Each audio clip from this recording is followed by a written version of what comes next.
In this video, I'm going to talk about how I had 2 unmedicated hospital births without a doula. Welcome to the channel. My name is Nicole and I have a 5-month-old baby and a 2-year-old toddler.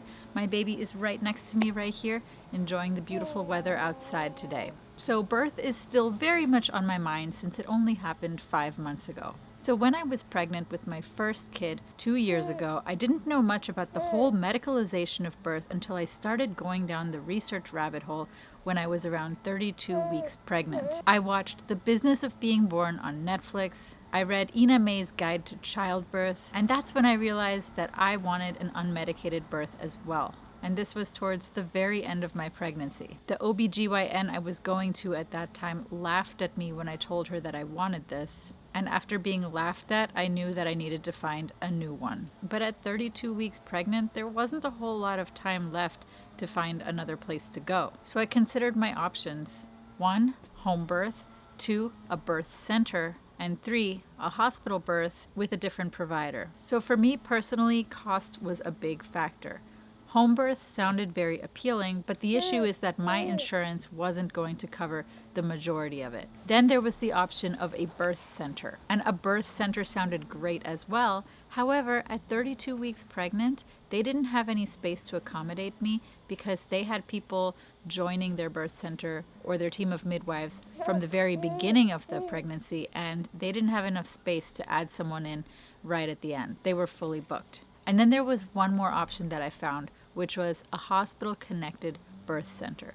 So basically it would be a hospital birth, but they called it a birth center because they had like a nice room in the hospital that was their, so-called birth center. And I figured that's kind of like the best I can do at this point in my pregnancy. So the hospital-connected birth center was about an hour away, and I had to switch over to the team of midwives that delivered at that hospital. So I did that and I started to prepare myself. So I looked into hiring a doula for this birth because I had heard a lot of great things about doulas, and I do think doulas are fantastic if it's in your budget, but ultimately hiring a doula was not in my budget because I needed that money for all of the child-related expenses that were to come. So I did not hire a doula.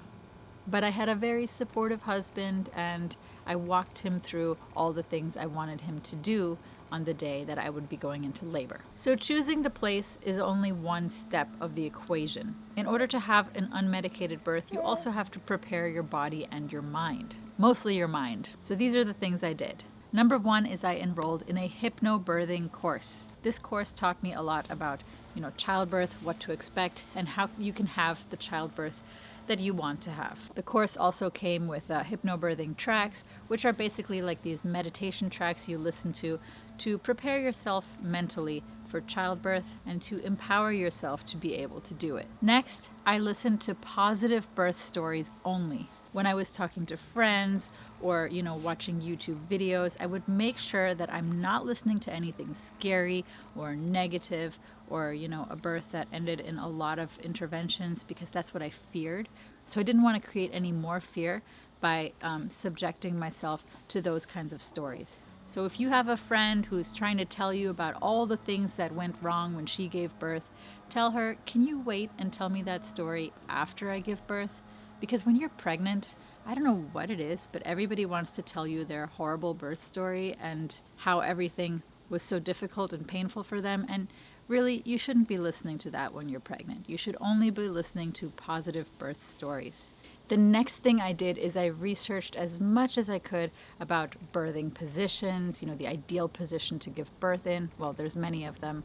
Breathing techniques, tools to help you, give birth. There's a lot of YouTube videos and free content about this on the internet, but of course there's courses as well. And the hypnobirthing course I was enrolled in did cover some of this. So when I went into labor the first time I was pregnant, with my first kid, I put on some empowering spiritual music. I'll link to the songs I used below. They're really, really good. Although I had planned to use my hypnobirthing soundtrack, I was not in the mood for them when the day came, and I just wanted music. So once I arrived at the hospital-connected birth center, which was basically just a hospital room with a queen-sized bed instead of a hospital bed, I had my music playing and I got into the big bathtub. Once the baby was almost here and I got out of the bathtub, I entered the final stage, the pushing stage, and I was in that stage for about an hour, a little bit over an hour. And I actually made a video talking about that birth and the whole story, and you can watch that. I'll link to it in the comments and the description below. It was hard, but I succeeded in having an unmedicated birth, and I was so proud of myself. I did it without a doula. I did it in a hospital room, birth center, but still really a hospital. And this proved to me that with a lot of mental preparation, you can do it too.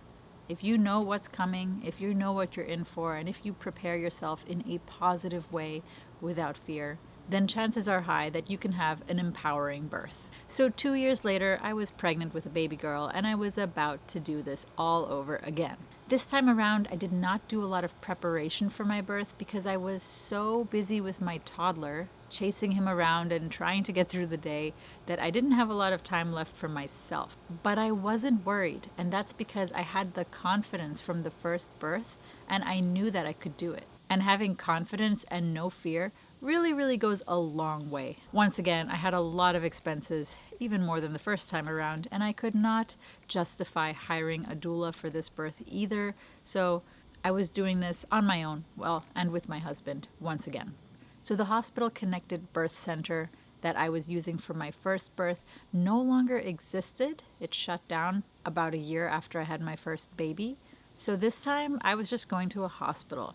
I could have chosen to switch locations and deliver at a birth center, but I really liked the midwife who delivered my baby the first time around, so I decided to stick with her because I had a good experience with her, and then just deliver in the hospital. A good midwife is like gold. If you find a great midwife, then I would say stick with someone that you feel comfortable with. So throughout this second pregnancy, I never watched the birth videos of my first pregnancy because even though it was a positive birth experience, I just didn't want to see it visually because I did not want to have any sort of fear in my head. So armed with confidence that I could do it and, the forgetfulness that comes after you give birth, I feel like you forget a lot of, the details because maybe that's nature's way of making you have more children. So anyway, armed with the confidence from my first birth, I headed to the hospital when I went into labor, and I had a second unmedicated